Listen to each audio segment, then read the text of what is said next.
welcome to Talk2Tan episode 3, our new weekly show where we discuss everything repeal. I'm joined tonight by TD Brid Smith from People Before Profit. Thanks for joining me, Brid. No problem. You were on Claire Bourne last night. How did you find that whole experience? Well, I obviously got very limited time to make a proper intervention about what I consider to be the key argument in this whole debate. And that is, and I tried to say it, I got it out, but not as comprehensively as I would like to. That is, I don't believe that this argument is about what Tanya thinks ethically or morally about, abortion at 12 weeks, or in the case of a risk to the mother's life or fatal fetal abnormality at 24 weeks. Or what Brid Smith thinks, or what any of the guys in this studio think. That's not the issue. The issue is, what sort of country do we want to live in? Do we want to trust women and give them the opportunity and the chance to make their own decisions in consultation with medical professions about their lives and their choices? And the debate up to the time I intervened, and even afterwards, it was all about the hard cases. And absolutely, the hard cases are utterly heart-wrenching and heartbreaking. And I might just say that the termination for medical reasons, people were in the audience. There was a few couples there, and they were invited to come. And both Mary Lou MacDonald and Professor Boylan alluded to them and said they should be taken in, and they were never taken in. And to me, that was criminal, because their stories really get to the heart of the matter. But I wanted to talk about the 3,000 women a year and the 5 women a day who, for whatever reason, and there are as many reasons as there are women involved, decide that they cannot continue with a pregnancy. They have a crisis pregnancy, an unwanted pregnancy, and they've made that decision. And there are a plethora of reasons. First of all, in the current situation, having a home is one of them. And you're a young woman, Tanya, you probably know how difficult it is to rent in this city or any part of the country. Getting a council house is nigh on impossible. We have 4,000 children in homelessness. We have 10,000 people in homelessness, most of them women. So why would women be put in a position where their choices are so limited by a rotten society that doesn't even provide their children with proper education or health care? And the interesting thing, and it doesn't come across when you're stuck in a studio audience with bigotry, the interesting thing is that more than 62% of Irish women who choose abortion are already mothers. They already have at least one child. And 46% of those who asked, why did you make that choice, literally say, I couldn't afford another child. So socioeconomic and societal reasons are very, very important in this debate.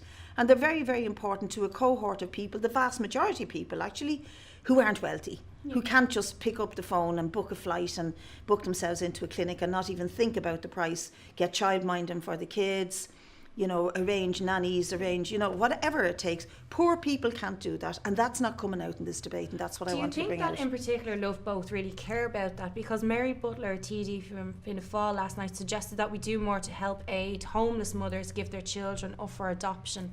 So they're obviously aware of a housing crisis. They're aware of the things that prevent us from raising children in a society that they deserve to be raised in.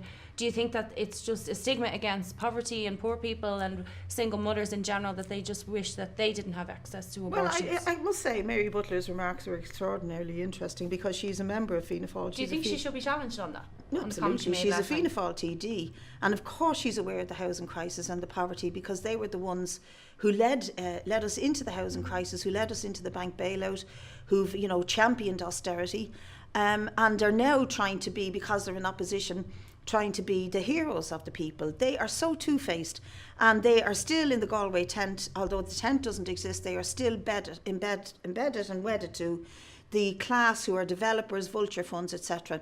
Housing crisis, they know about it, they know the solution to it, but they will not create that solution. And it's hypocrisy for her to say that if you or I have a crisis pregnancy and we don't have a home, then give the baby up for adoption. Why not society give us a home? Yes. Why not give us a decent education service and a health service? It's not the first time that they've suggested, or anyone in a political rep has suggested, the Carrick Mines families were told to consider putting their children into foster care by a local authority official in County Louth, because they couldn't provide them with adequate care for housing or a traveller bay or anything. And then middle class estates especially held protests and prevented these families from even coming into these estates. So do you think that it's just a blatant hatred for people on lower incomes? Well, the attitude to working class people and the poor is extraordinarily patronising, and if it's bad enough towards the people at the lower echelons of society, it's even 10 times worse towards travellers, because we remember, and it has come up recently in the investigations into the Garda Taylor, that the guards actually took Roma children from their families because, and Roma, they would look at them in the same class as travellers because they had blonde hair. They actually seized Roma children from their families. Now, in the attitude to travellers, give up your children for adoption because you haven't got a house, you're left at the side of the road. I mean, that is so grossly... It seems to be an attitude that the country has kind of adapted in a way to just deal with the huge housing crisis, and our healthcare system as well has a massive crisis. Well, the attitude to travellers has particular roots, and it's racist roots, and it's roots that go right back to an idea that these people are not Irish, that they don't have legitimacy, that they are outside the system, and they carry on trades and lifestyles that are illegitimate. And I would like to really stick up for the travellers, for their culture, for their ethnicity, and their legitimate right to be who they are. But successive governments and policies driven by the state have deemed them to live in the side of the road in most appalling conditions, with no proper sanitation, water, electricity, and kept in poverty. And getting out of that is nigh on impossible. And by the way, there's a huge level of homelessness among travellers, huge level. And it's growing.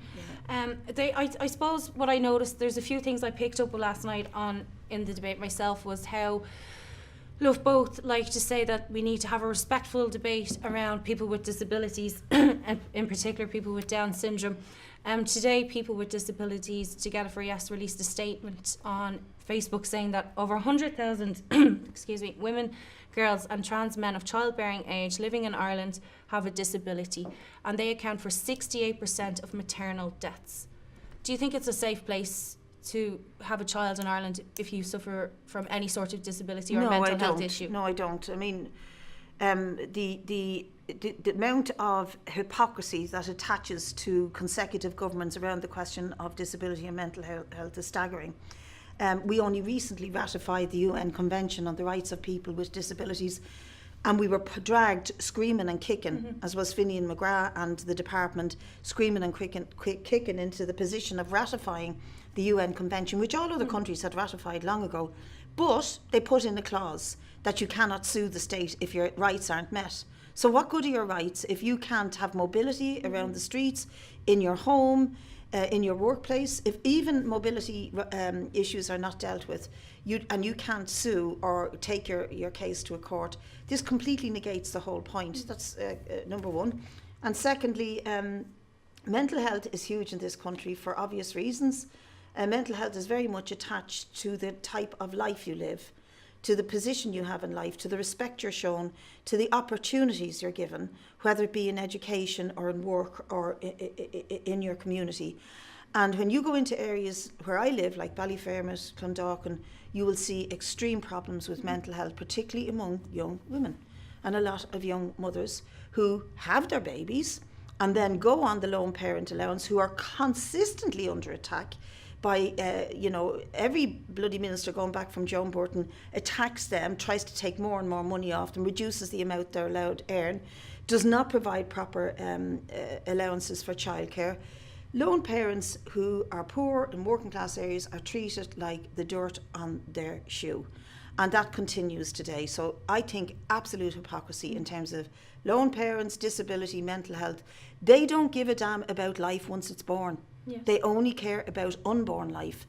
And they are so sanctimonious and moral high grounded about the unborn life that when the babies and the children actually become part of society, and their mothers who try their best to look after them. The main objective is to exclude them. Exclude them on behest of the rich. We had in the Independent today, midwife Paula Barry suggesting that rape victims should be helped if they want to give up their child. So essentially her recommendation was for a rape victim or a sexual assault victim to continue their pregnancy for a full term, deliver the baby, and then essentially abandon it.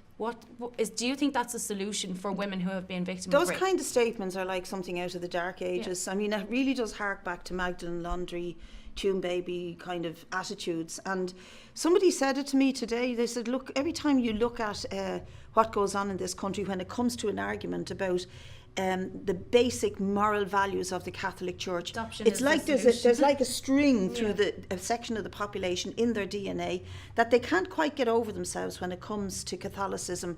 The bishop the other day said that abortion is worse than rape. Yeah. Do you know, I mean, hello? Does that bishop understand how a woman feels when her body is violated, when her right to consent is taken from her, and then when she finds herself having to carry the fruits of that violation, as did a refugee woman who was then subjected to forced feeding and forced incarceration. Forced fed, yeah. They've no idea. They've no idea. And I hope the women of Ireland, and particularly the young women and their brothers, the young men, really do stand up to them and come out in their droves and vote yes on the 25th of May. It's so important for the future. Have you any final thoughts for undecided votes out there that might be watching you now? Well, again, I just say to them all, look, it's not about your own moral and ethics. Really, I totally respect individual morals and ethics and religions, but it's not about that. It's about giving all women the right to decide for themselves. And until we do that, and we get over that line in the sand that was drawn by the Catholic Church and the state in 1983, we are going to continue to live in a dark and unequal and dangerous society for women. Think of your daughters, your grandchildren. Okay, thanks very much for joining me, Brid Smith. Yeah, no problem. Thanks very much for watching. We'll be back next week with another episode on Talk2Tan.